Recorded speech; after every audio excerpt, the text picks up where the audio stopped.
ngonek-ngonek leker, ngonek-ngonek. Oh, belum.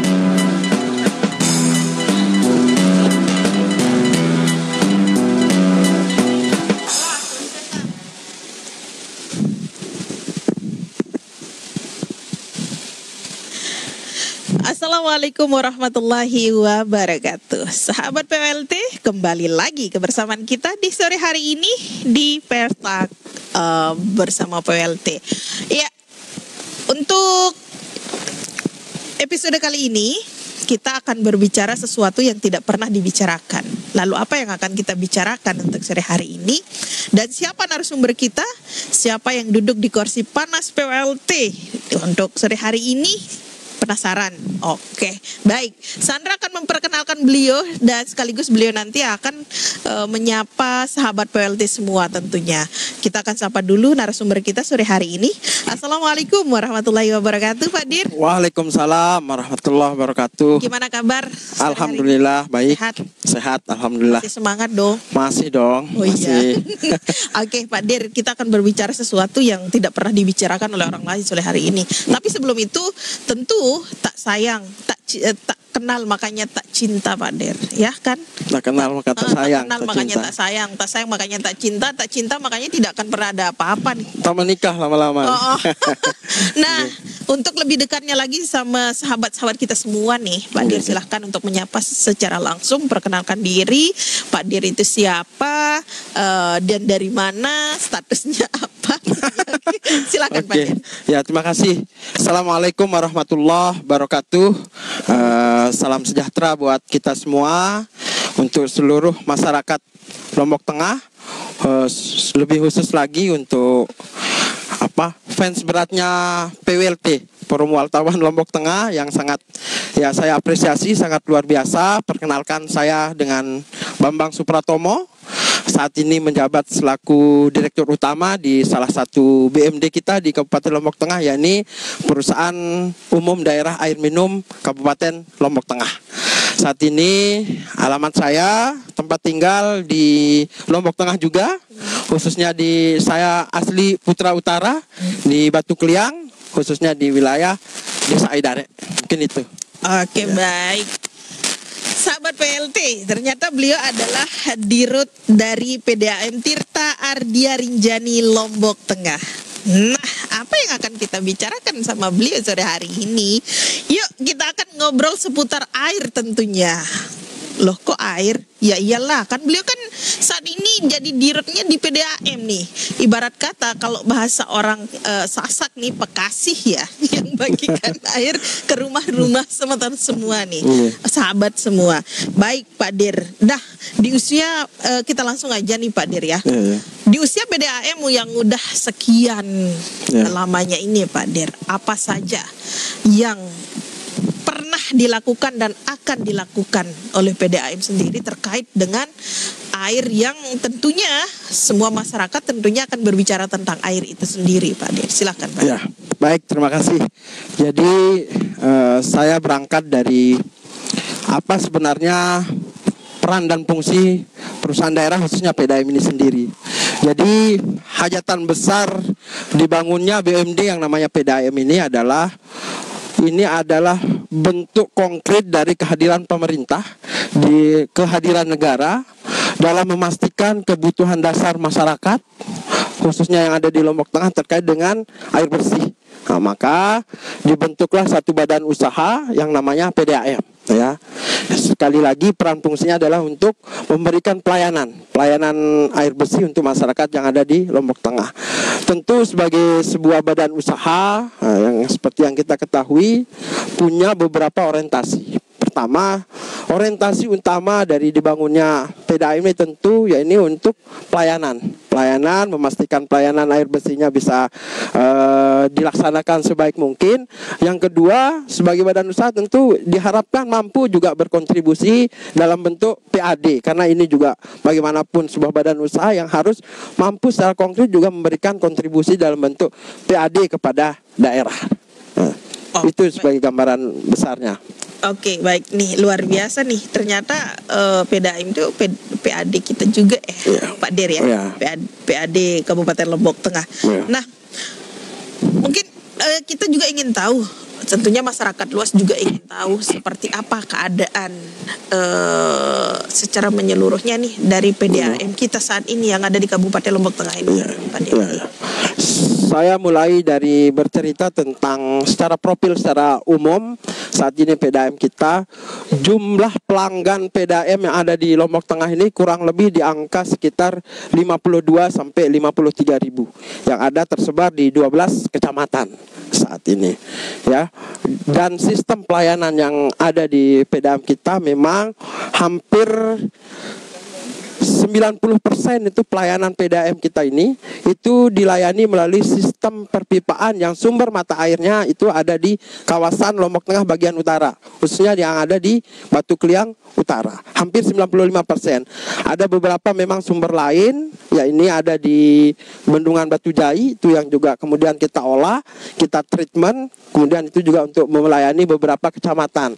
Salah satunya ya ini kecamatan Praia Barat dan Praia Barat Daya. 95%-nya itu masih mengandalkan kondisi mata air yang ada di kawasan utara. Artinya faktor alam sangat mempengaruhi bagaimana pelayanan PDAM di Lombok Tengah ini ke depannya. Ya, itu. Oke, baik. Ini bukan 1-2 orang Semeton, sahabat PLT yang tentunya dilayani dan ditangani oleh PDAM di Kabupaten Lombok Tengah ini. Nah, ini tentunya masyarakat akan bertanya, Pak Dir, dengan pelanggan sekian banyak, 52.000, seperti apa karyawan atau yang melayani di 12 kecamatan ini, Pak Dir? Kesiapan dari PDAM sendiri seperti apa? Apakah udah memadai seperti apa yang ditargetkan supaya pelanggan nyaman dan bisa airnya bisa mengalir terus ke rumahnya? Oke, tentu kondisi hari ini yang kita lihat memang tidak sesederhana yang kita pikirkan dalam memberikan pelayanan terbaik buat masyarakat. Tapi sekali lagi komitmen dari PDAM sendiri sekarang terus berupaya untuk memberikan peningkatan pelayanan dari hari ke hari, dari waktu ke waktu. Namun dalam melaksanakan tugasnya memberikan pelayanan ini tidak lepas dari banyak aspek persoalan. Yang pertama, secara umum persoalan yang ada di PDAM itu ada persoalan air baku. Itu yang pertama. Yang kedua, kita bicara soal persoalan infrastruktur. Yang ketiga itu baru kita bicara soal persoalan yang ada terkaitannya dengan sumber daya manusianya. Ini soal sistem, ya. Nah, 3 hal ini memang tidak bisa dipisah-pisahkan, ya. Sekarang bagaimanapun kondisi kita, infrastruktur yang kita bangun, ya, kemudian sumber daya manusia yang terus kita upaya tingkatkan. Tapi karena sekali lagi seperti yang saya sampaikan di awal, memang keterbatasan air baku ini juga menjadi satu soal. Nah, apalagi soal air baku ini tidak lepas dari persoalan-persoalan yang berkaitan dengan kondisi alam kita. Itu kenapa juga PDAM hari ini terus berkomitmen bekerja sama dengan berbagai pihak, berbagai stakeholder untuk terus mendorong, ayo mengajak berbagai pihak untuk kita terus menjaga yang namanya kondisi alam kita yang ada di utara, khususnya hutan kita, bagaimana konservasi air kita, sumber daya air kita ini terus terjaga, dan mudah-mudahan juga kemudian terus bisa menjadi sebuah kesadaran kita bersama bahwa betapa pentingnya menjaga alam kita, menjaga potensi air kita ini, karena ini berkaitan dengan bagaimana juga pelayanan PDAM ke depan bisa lebih maksimal, lebih sustainable ke depannya.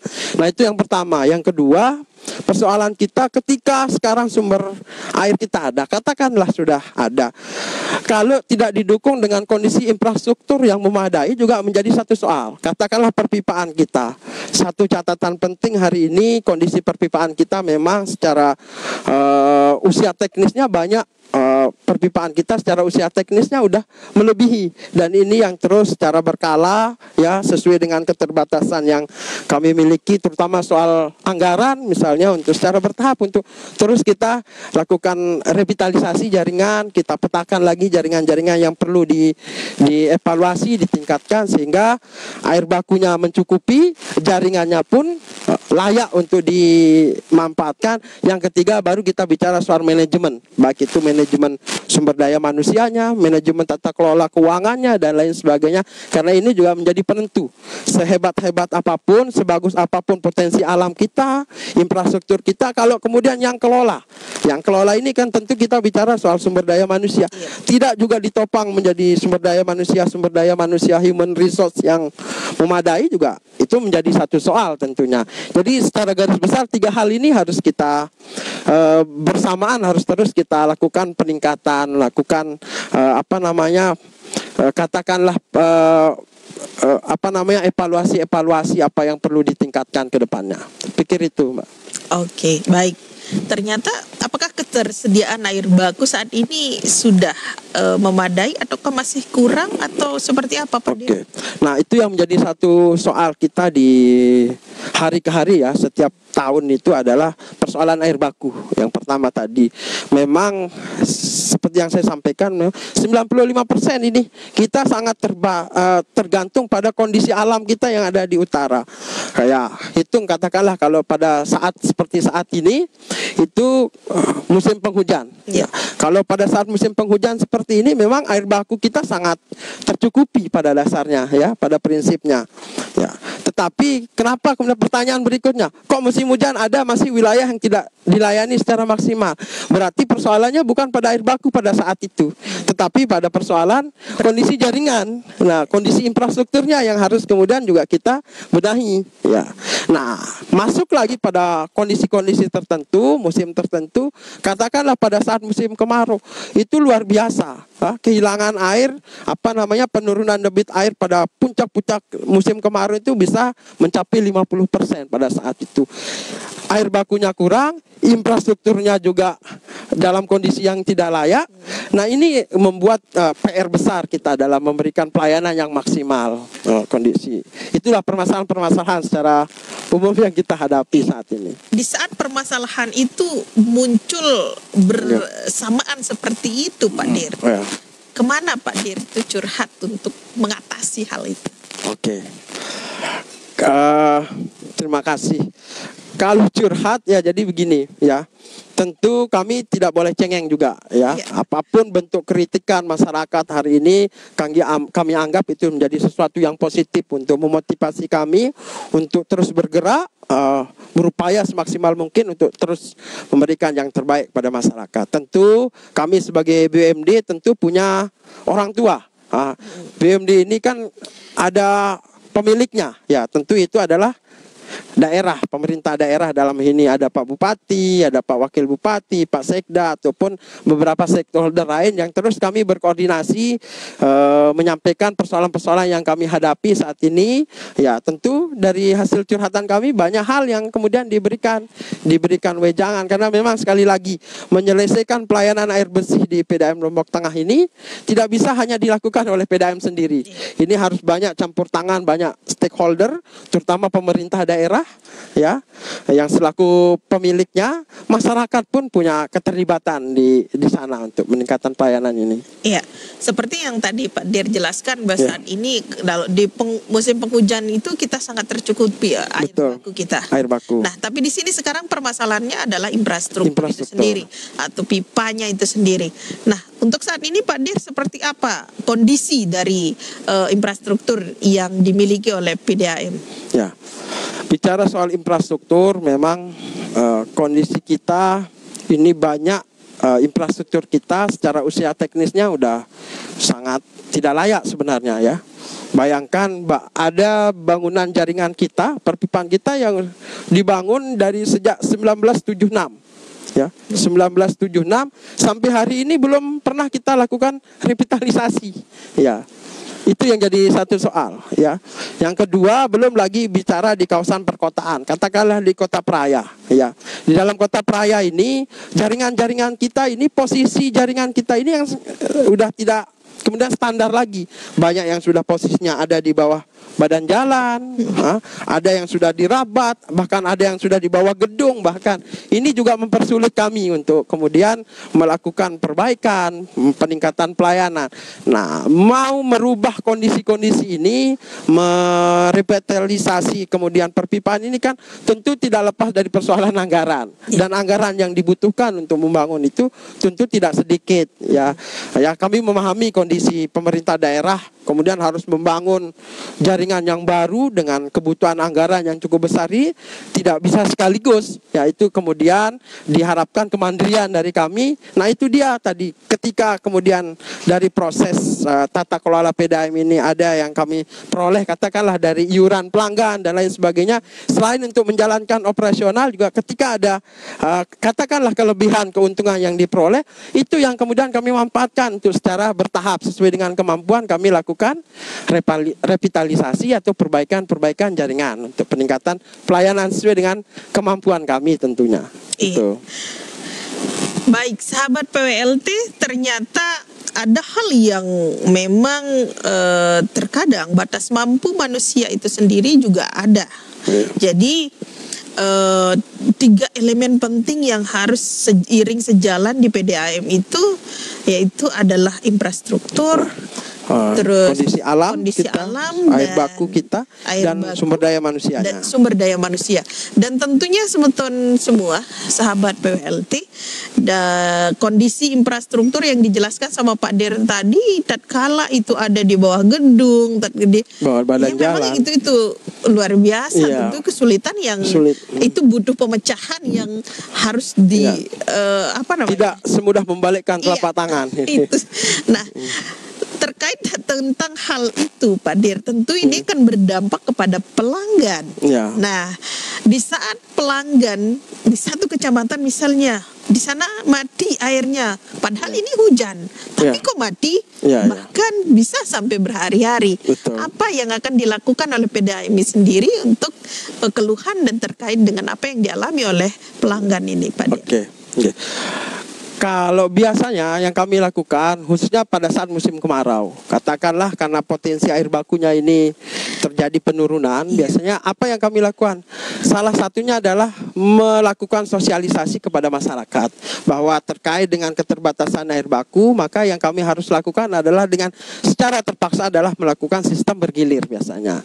Tapi ini tersosialisasi dengan baik pada masyarakat sehingga memahami situasi ini, bahwa kenapa kemudian masyarakat tidak bisa dapat 24 jam, yaitu tadi adanya persoalan air baku dan lain sebagainya, sehingga memang harus kami bagi rata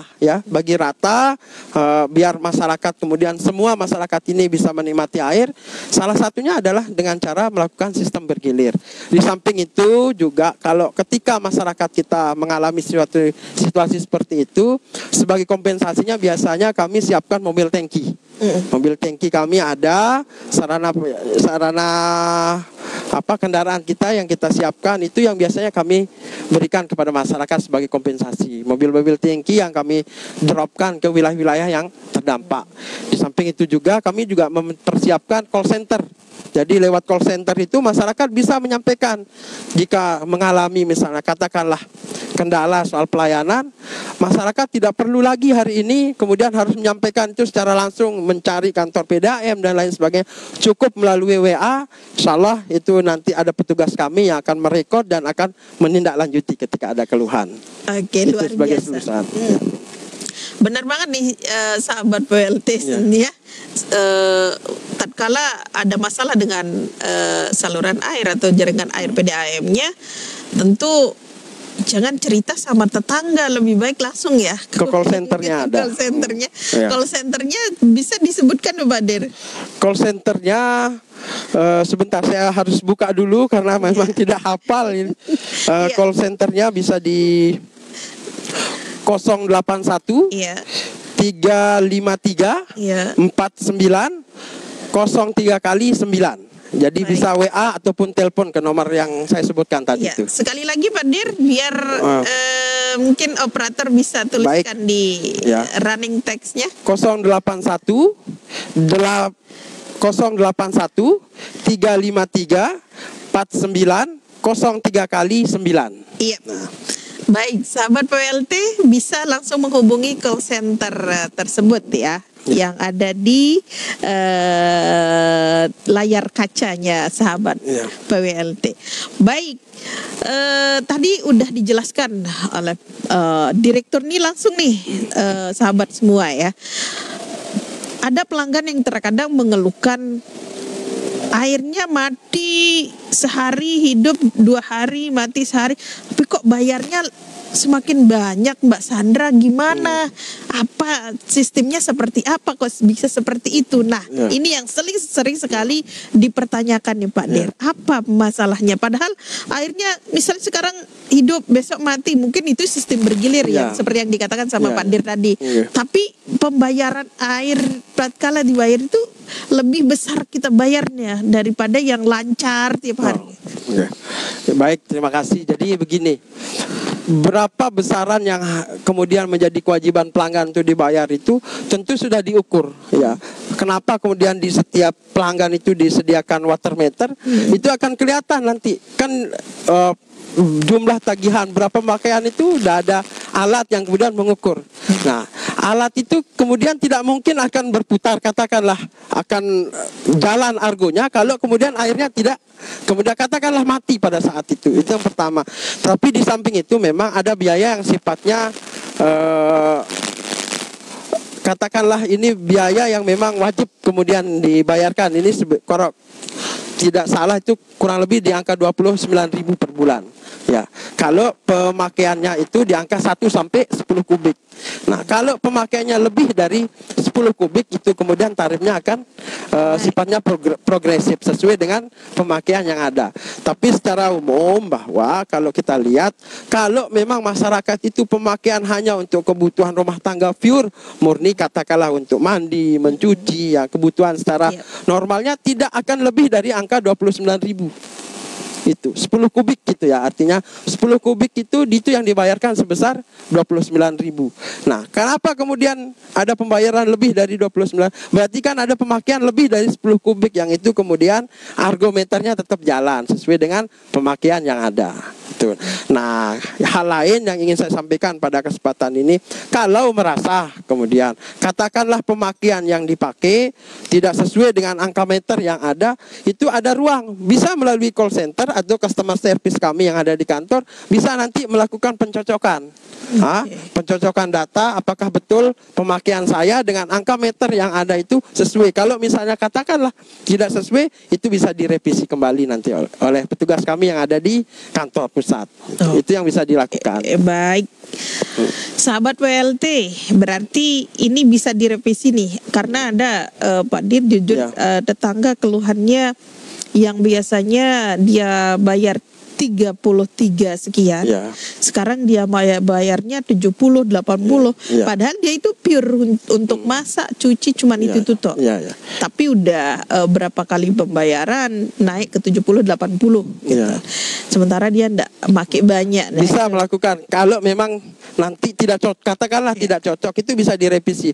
Tapi kalau memang angka meternya pemakainya segitu ya, tentu memang pemakaiannya segitu. Kita tidak bisa. Baik, ini hal yang tentunya perlu kita ketahui bersama ya, sahabat PWLT, biar kita jangan tahu cerita dari mulut ke mulut, dari orang ke orang yang belum tentu itu kenyataan seperti apa yang diceritakan ya Pak Der ya. Lebih baik langsung ke kantor PDAM langsung untuk mencocokkan apakah itu benar ataukah ada kekeliruan atau kesalahan. Iya. Baik, Pak Dir.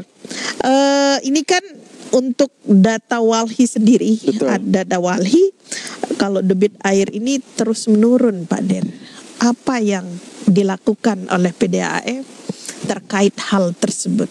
Baik, kalau PDAM sendiri seperti yang saya sampaikan di awal tadi bahwa kita sangat concern ya bicara soal bagaimana menjaga kondisi debit air baku kita khususnya di kawasan utara ini terus terjaga, karena itu berkaitan dengan kepentingan kami di PDAM. Sehingga upaya-upaya konkret yang kami lakukan hari ini ya sejak 2023 kemarin, kami punya satu program namanya Orang Tua Asuh Pohon. Jadi kami perdirkan itu ada peraturannya sendiri di internal kami di PDAM bahwa setiap pegawai PDAM itu diwajibkan punya anak angkat. Tapi anak angkatnya bukan manusia, tetapi pohon. Jadi diwajibkan satu pegawai itu punya anak angkat pohon minimal 5. Nanti sejak dia tanam sampai memastikan pohon itu besar, tumbuh dan dirawat dengan baik layaknya anak sendiri, itu menjadi kewajiban. Itu sebagai upaya konkret kami menunjukkan, mengajak semua pihak lah ya agar mencontoh apa yang kami lakukan, bahwa memang karena begini, kenapa kemudian ide gagasan lahirnya anak angkat pohon ini, karena terus terang ya kegiatan-kegiatan reboisasi penanaman pohon ini bukan sekali dua kali kita lakukan, bahkan puluhan kali tiap tahun itu banyak yang melakukan. Tetapi banyak saya melihat bahwa kegiatan penanaman pohon ini tidak efektif dan tidak efisien. Kenapa saya bilang gitu? Karena banyak kita concernnya pada proses menanamnya saja. Setelah kemudian pasca menanam bagaimana memastikan bahwa apa yang kita tanam ini dirawat, tumbuh, dan ini tidak pernah dilakukan. Sehingga kami sendiri, ya kami berangkat dari internal kami dulu bahwa lewat pegawai PDAM, ini program orang tua angkat ini sejak mereka tanam ya, sejak dilahirkan lah katakan, sampai memastikan tumbuh pohon ini menjadi sampai besar tua itu dilakukan oleh pegawai PDAM sendiri dalam bentuk program Bapak Angkat Pohon tadi itu. Itu sebagai upaya konkret kami. Ya, luar biasa nih. Sahabat PWLT mau ndak jadi anak angkat. Tapi kalau harus PWLT mau jadi anak angkat kayaknya ndak bersedia nih Pak Dir ya. Soalnya banyak biayanya. Tapi kalau pohon, nah ini pohon, Pak Dir sama semua karyawan PDAM lebih memilih mengangkat pohon sebagai anak angkat daripada sahabat PWLT sendiri. Oke, karena sahabat PWLT yang pakai air soalnya. Kalau pohon itu mendatangkan air. Ya betul. Ini juga satu bagian edukasi juga yang bisa dilakukan, sehingga umumnya pegawai PDAM pada saat hari-hari libur misalnya bisa mengajak keluarganya untuk merawat atau mengajak anak-anaknya untuk belajar tentang bagaimana tentang alam juga. Oke, luar biasa. Ini misalnya Pak Dir, untuk saat ini kan masih kita terhitung musim penghujan Pak. Musim penghujan. Berarti debit air masih mencukupi. Alhamdulillah cukup aman lah kalau debitnya ya. Iya. Tatkala nanti misalnya ada yang mati air sampai berhari-hari bahkan berminggu-minggu, itu kendala yang besar terjadi di situ itu apa sebenarnya Pak? Ya itu dia yang saya sampaikan di awal tadi. Berarti kan persoalannya bukan pada debit air pada saat itu, lebih pada persoalan jaringan. Ya kalau kemudian katakanlah dalam satu kawasan itu, misalnya kalau semua memang dalam satu kawasan itu katakanlah mati misalnya berhari-hari, bisa jadi memang jaringan besarnya yang bermasalah. Katakanlah kesumbat, keranginan, banyak faktor, banyak bentuk masalahnya kalau di jaringan, karena ini berada pada bawah tanah, ini beda dengan kabel listrik ya, bisa kita lihat secara langsung. Nah ini itu yang harus diidentifikasi. Kadang-kadang juga persoalannya ada pada jaringan yang memang tersumbat karena adanya katakanlah batu, akar pohon, dan lain itu yang sering kami lihat di lapangan. Tapi yang bisa dilakukan sebenarnya ketika mengalami situasi-situasi seperti itu, kami sudah menyediakan. Sekali lagi call center itu dimanfaatkan dengan baik sehingga petugas kami untuk segera turun menangani terkait dengan hal tersebut. Kalau misalnya dalam proses penanganan katakanlah memang ini butuh waktu panjang untuk perbaikan dan lain, kami bisa kompensasi dalam bentuk mobil tangki nantinya. Itu solusi yang luar biasa nih sahabat PWLT. Nah kalau misalnya air yang mengalir itu dia keruh nih Pak Dir, itu apa yang menyebabkannya? Apakah memang itu airnya langsung mengalir dari air hujan itu sendiri, maksudnya tidak ada saringan atau mungkin ada kebocoran atau apa Pak Dir? Nah itu juga jadi satu PR besar kami hari ini. Tapi sekali lagi persoalannya ada pada biaya investasi yang memang dibutuhkan untuk membangun ini. Ke depan memang kami sudah lakukan perencanaan bahwa dulu kan karena memang di utara itu secara kualitas air mau musim hujan, mau musim kemarau tidak terpengaruh. Kualitas airnya tetap bagus, tetap baik, tetap jernih. Ya ini kan berjalan dengan waktu, kondisi alam kita berubah, banyak pohon yang sudah berubah, yang ditebang dan lain sebagainya. Jadi cukup berpengaruh pada saat musim hujan seperti ini. Biasanya seperti saat ini katakanlah musim penghujan, air bakunya besar, tapi perubahan warna yang terjadi. Itu yang kami alami. Nah, ini sebenarnya terkait dengan perubahan warna ini memang dalam sistem kami ini kan belum ada sistem pengolahan yang kemudian bisa memfilter, katakanlah memfilter sampai dengan perubahan warna itu betul-betul sampai katakan layak, katakanlah jernih. Tetapi sebenarnya bukan berarti tidak ada proses sama sekali di sana dalam pelaksanaannya hari ini, walaupun itu dengan sistem yang sederhana, tetap ada proses-proses pembunuhan chemical tertentu sehingga memastikan bahwa bakteri-bakteri yang berbahaya yang kemudian bisa terjadi ketika dimanfaatkan air ini tidak kemudian bisa katakanlah itu berdampak terhadap pemakai saat itu. Tapi memang yang jadi PR besarnya soal warna air ini yang kemudian ya ini yang ke depan sedang kami rancang, bagaimana juga tidak hanya kemudian air itu aman dikonsumsi tapi warnanya juga kembali menjadi layak jernih. Iya. Baik.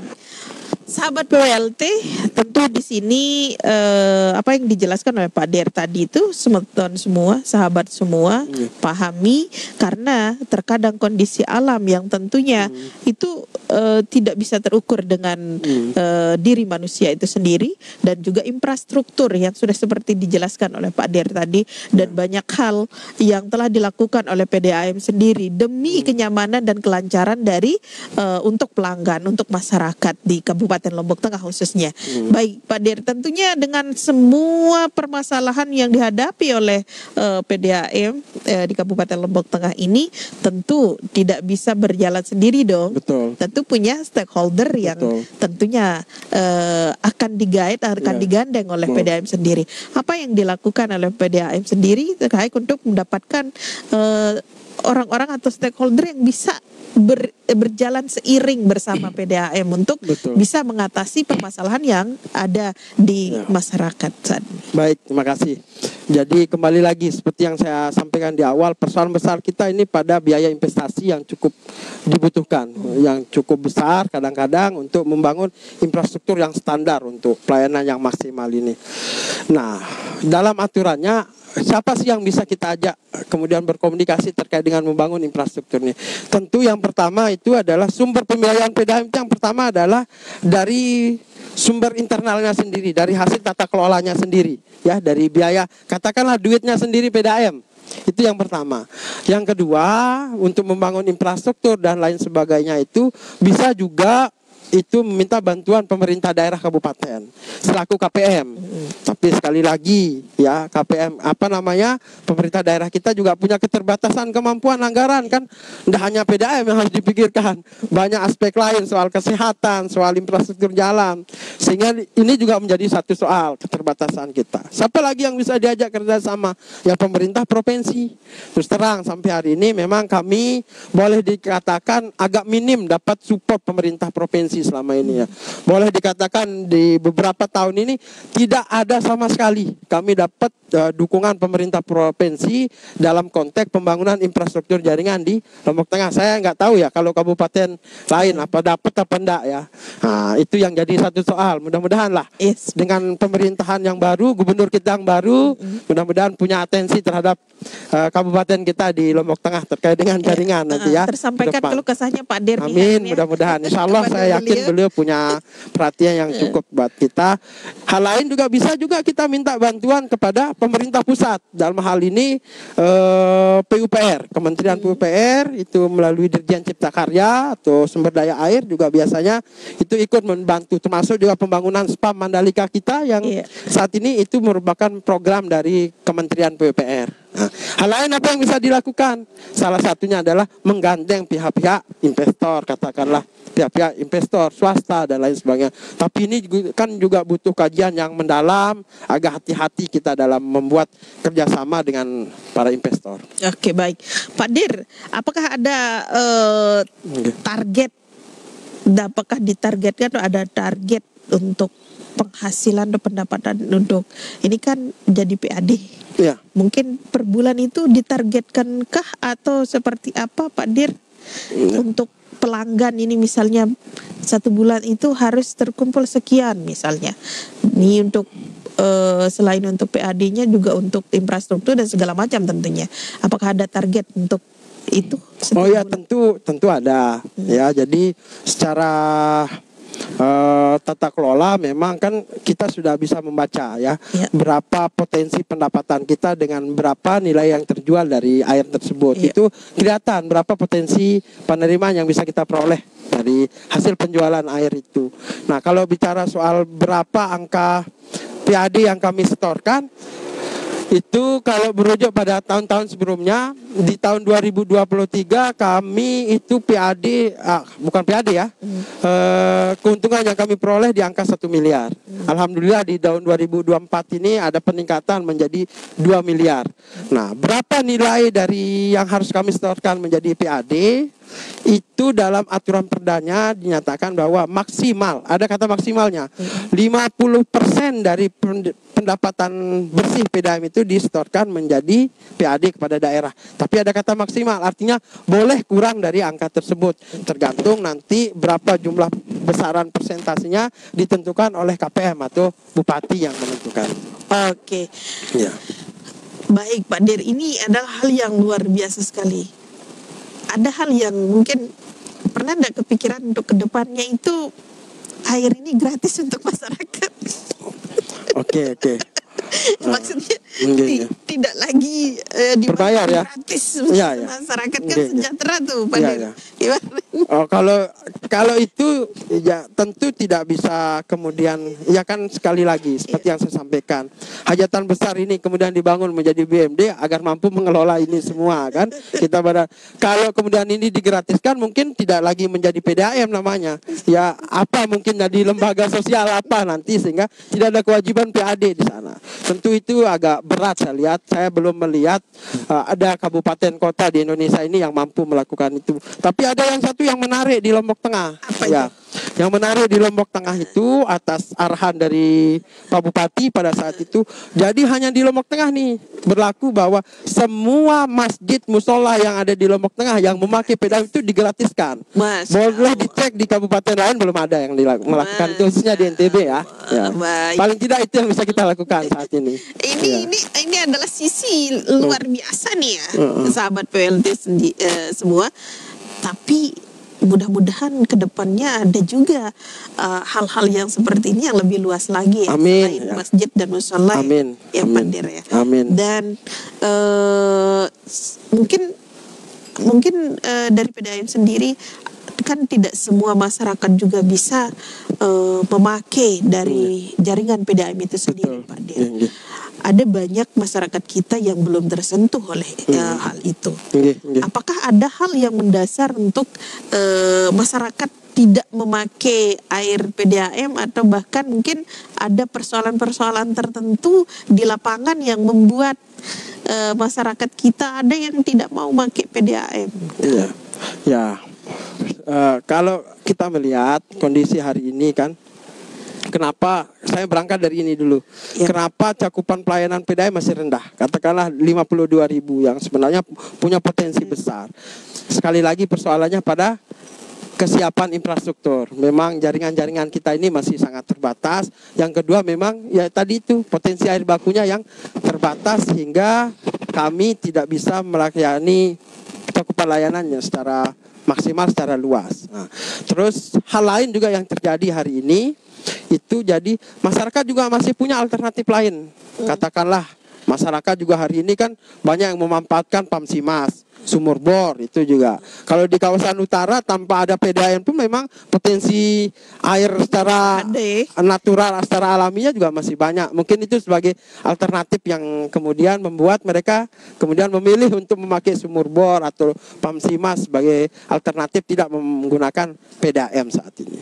Oke, mungkin ada kebijakan dari PDAM sendiri Pak Dir nih, misalnya terkait masyarakat kita yang benar-benar tidak di tempatnya itu kering banget, tidak ada air sama sekali. Mau gimana pun dia ada air, dan solusinya mungkin ada kebijakan dari PDAM sendiri untuk memberikan jaringan PDAM masuk di situ dan tanpa memberatkan masyarakat itu sendiri. Mungkin ada itu Pak Dir. tentu harapan kita mampu melakukan itu. Tapi sekali lagi kan kami juga punya keterbatasan soal penganggaran, pembiayaan. Ini kan butuh biaya untuk membangun itu semua. Sedangkan kondisi kami juga punya keterbatasan, sehingga itu memang tidak bisa menjadi tanggung jawab PDAM sendiri. Ya, nanti kita minta arahan kebijakan dari pemerintah daerah yang mampu mendukung itu, bekerja sama dengan kami. Ya, mungkin saya terjadi satu saat. Kita doakan saja daerah kita semakin makmur, sejahtera, sehingga hal-hal seperti itu bisa kita lakukan. Oke, baik Pak Dir. Untuk tahun 2025 ini sendiri, apa persiapan atau langkah-langkah yang mungkin dipersiapkan oleh Pak Dir terkait dengan jaringan air ini sendiri, supaya tidak terlalu banyak lagi nih masyarakat yang mengeluh nih. Pastikan Pak Dir sudah punya nih persiapannya di tahun 2025 ini. Ya, alhamdulillah kami sudah selesai menyusun rencana kerja anggaran, kami sebutnya RKAP, rencana kerja dan anggaran perusahaan di tahun 2025. Nah, dalam rencana kerja tersebut ada memang beberapa hal yang kami sudah siapkan, rencana-rencana strategis. Salah satunya adalah memanfaatkan sumber baru. Artinya kita akan cari sumber mata air yang baru, yang punya potensi besar untuk menambah suplai kita yang kekurangan. Terus yang kedua juga di beberapa wilayah akan kita lakukan optimalisasi jaringan. Kita akan lakukan revitalisasi jaringan sehingga nanti ketika air bakunya cukup, jaringannya pun sudah layak. Di samping itu juga terus upaya-upaya peningkatan kapasitas kompetensi pegawai ini melalui pelatihan, bahkan ada yang kami sekolahkan ke depan, kami kuliahkan agar kemudian kemampuan secara kompetensinya, kualitas sumber daya manusia khususnya yang ada di PDAM ini menjadi lebih bagus. Harapannya di tahun 2025 ini kami bisa meningkatkan jumlah pelanggan. Yang kedua, pelayanan juga semakin baik lagi, khususnya bagi wilayah-wilayah tertentu yang selama ini terbatas akses pelayanannya, bisa meningkat dengan upaya tersebut. Oke, baik. Ini hal yang luar biasa. Semoga di tahun 2025 ini tidak terlalu banyak keluhan-keluhan dari masyarakat. Walaupun kita tidak bisa tutup hal itu. Pasti terjadi di seluruh Indonesia. Itu pasti terjadi. Seandainya saja bisa kemampuan kita itu melebihi dari apa yang kita inginkan ya Pak Dir ya. Pasti sejahtera semua. Jadi teman-teman semua, sahabat semua, tidak semua hal yang kita inginkan dan kita bayangkan itu bisa kita dapatkan dan bisa sesuai dengan apa yang kita inginkan. Manusia juga punya keterbatasannya, teman-teman semua, Pak sahabat semua. Jadi apapun itu tentunya ada jalan keluarnya. Dan dari PDAM sendiri, teman-teman, sahabat semua, sudah memberikan jalan untuk solusi terkait apapun keluhannya terkait dengan jaringan air ini, jaringan PDAM ini sendiri. Nah, Pak Dir, ini tidak terasa kita semakin digeser aja oleh waktu. Tapi kita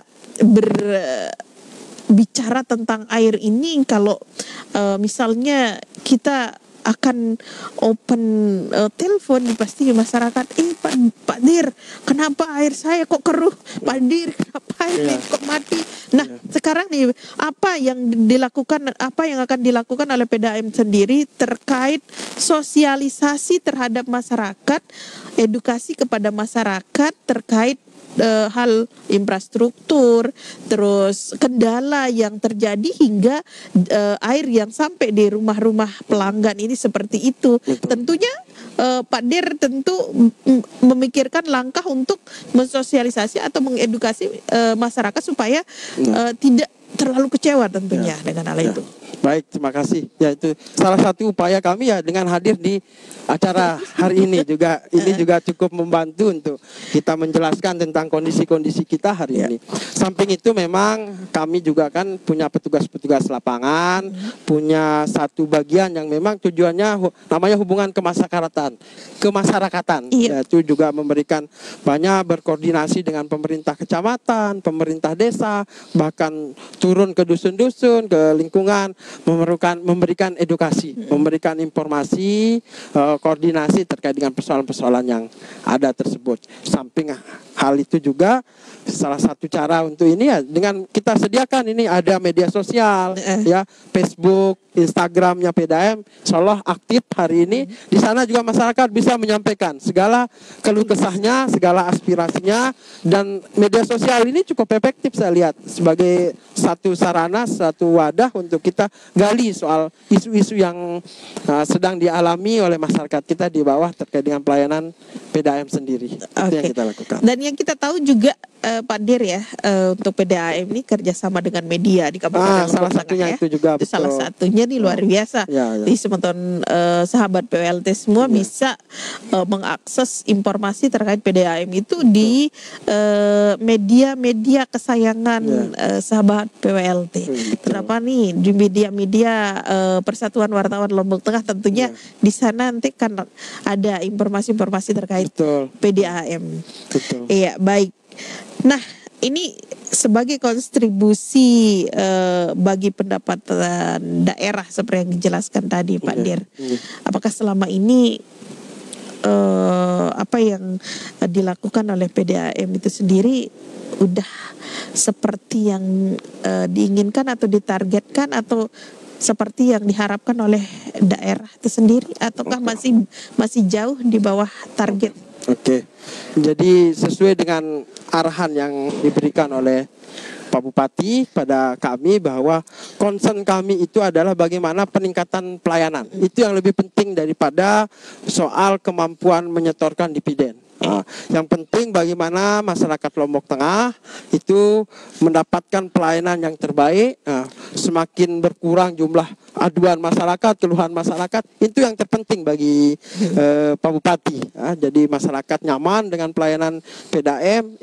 Kemudian kalaupun kemudian dari hasil pelayanan yang sudah dilakukan optimalisasi tadi itu ada keuntungan yang bisa kemudian ya silahkan di store, karena memang secara aturan juga diwajibkan kita dengan adanya peraturan daerah yang ada itu dinyatakan bahwa maksimal 50% dari keuntungan bersih itu bisa disetorkan kepada daerah. Tapi besarannya ya nanti kepala daerah yang menentukan. Tapi orientasinya lebih kepada investasi untuk bagaimana pembenahan jaringan, itu yang penting. Ini luar biasa. Tapi untuk tahun 2025 ini sendiri ada enggak tambahan dana untuk infrastruktur PDAM itu sendiri dari pemerintah daerah? Kalau dari pemerintah daerah terus terang belum, ya. Tapi kan kalau tambahan dana sebenarnya jadi support ke pemerintah daerah kepada PDAM itu tidak mesti harus dalam bentuk tambahan dana.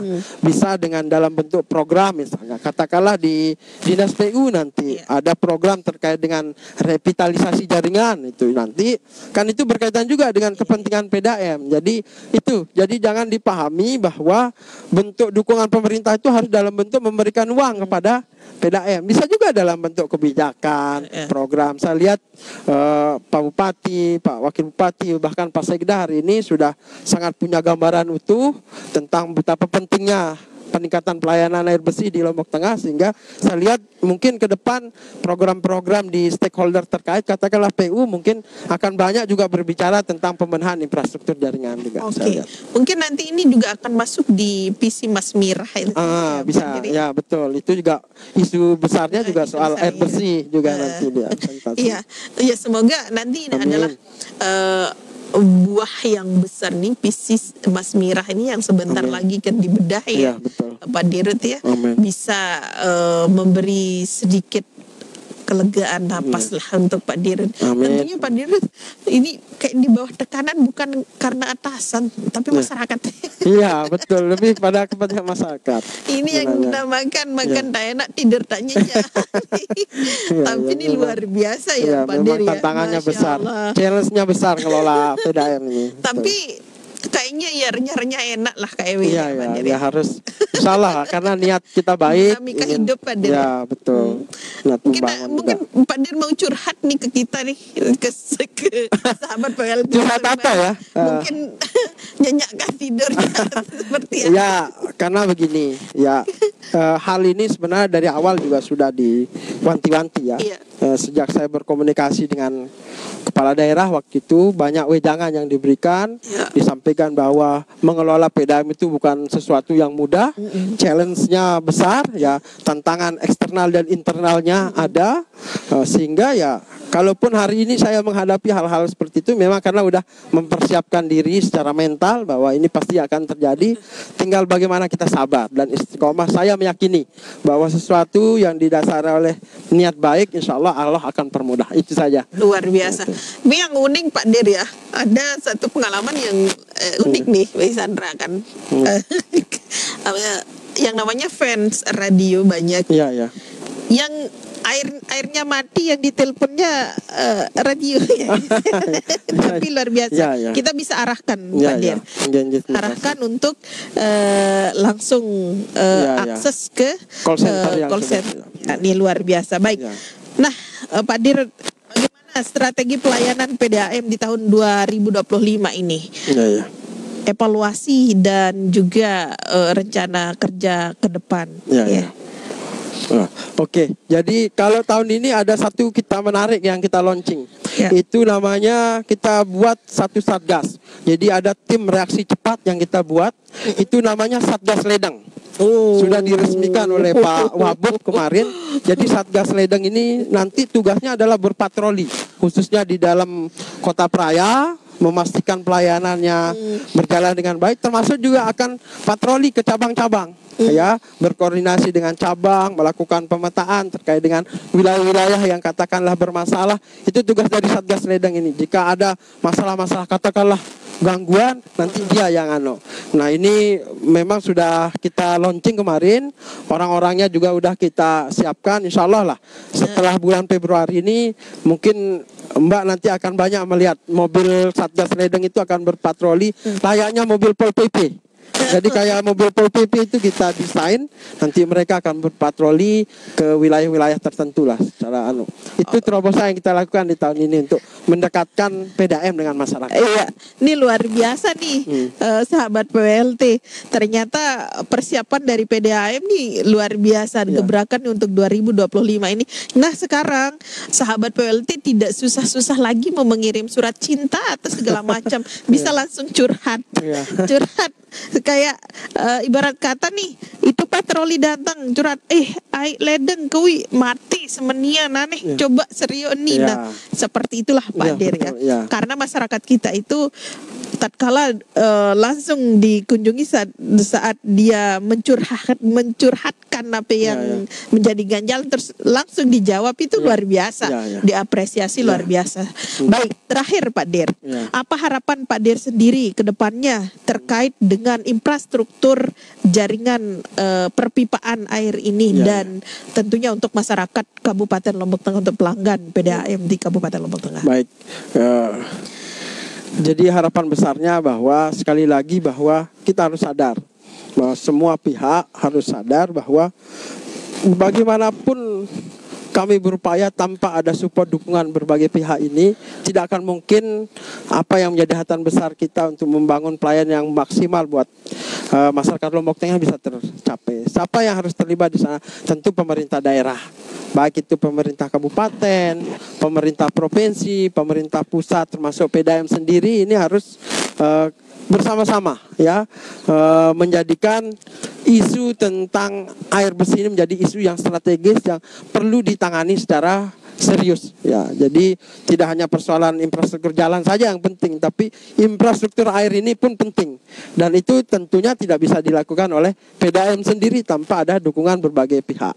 Itu salah satunya. Yang kedua, saya mengajak masyarakat khususnya untuk ayo kita sama-sama jaga lingkungan kita, karena ini juga persoalannya juga seperti yang saya sampaikan bahwa isunya adalah soal air baku kita, sehingga pentingnya menjaga hutan kita, menjaga alam kita, tidak nebang pohon sembarang. Ini menjadi satu soal juga. Jika kemudian masyarakat bersama-sama sadar bahwa ini penting untuk kita jaga, insya Allah lah untuk masyarakat kita 5-10 tahun mendatang juga aman mereka dari keterbatasan air bersih. Oke, baik sahabat PWLT.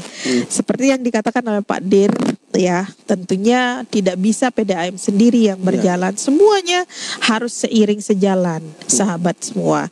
Dan untuk para pelanggan, tadi kita udah ini ya, call centernya Pak Operator mungkin di running text-nya bisa langsung menghubungi call center tersebut atau bisa juga mencurhatkannya ke kami, ke PWLT, dan nanti kami dari PWLT bisa mengarahkan sahabat PWLT ke tempat yang semestinya kami arahkan tentunya.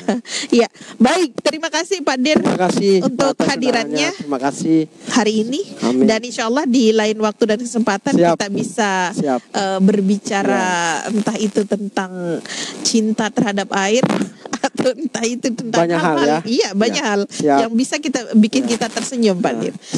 Dengan senang hati lah. Karena senyum, memberikan senyum itu bagian dari ibadah juga. Amin. Ya Pak Dir ya. Juga ya. Senyum itu adalah sedekah juga. Dan memberi bahagia untuk orang lain itu adalah ibarat kata begini, kita berbuat baik dan beri bahagia kepada orang lain itu kita sebenarnya kita tidak berikan untuk orang itu, tapi itu untuk diri kita sendiri. Iya, ya kan Pak Dir ya. Betul. Ini luar biasa. Ibarat kata ini Pak Dir juga menjadi leader dari sekian orang yang ada di PDAM, di kantor PDAM untuk memberikan kenyamanan dan kesejahteraan untuk masyarakat pelanggan, ya. Apapun itu keluhannya, apapun itu halnya, tentunya sahabat PWLT semua ada solusi dan jalan keluarnya. Ya, baik, sekali lagi terima kasih Pak Dir. Sama-sama Mbak, sama-sama. Sahabat PWLT, demikian Pertak PWLT untuk kali ini bersama Dirut PDAM Kabupaten Lombok Tengah. Terima kasih atas segala atensinya, dan siapa lagi yang akan berbicara bersama kita dan berikan hal yang luar biasa untuk sahabat PWLT? Siapa lagi yang akan duduk di kursi panas PWLT? Tunggu di rubrik kami berikutnya, di Pertak PWLT berikutnya. Saya Sandra dan juga Pak Dir, Direktur PDAM Kabupaten Lombok Tengah, pamit undur dari ruang dengar sekaligus dari layar maya sematan semua. Wassalamualaikum warahmatullahi wabarakatuh. Salam Lombok dan tetap semangat.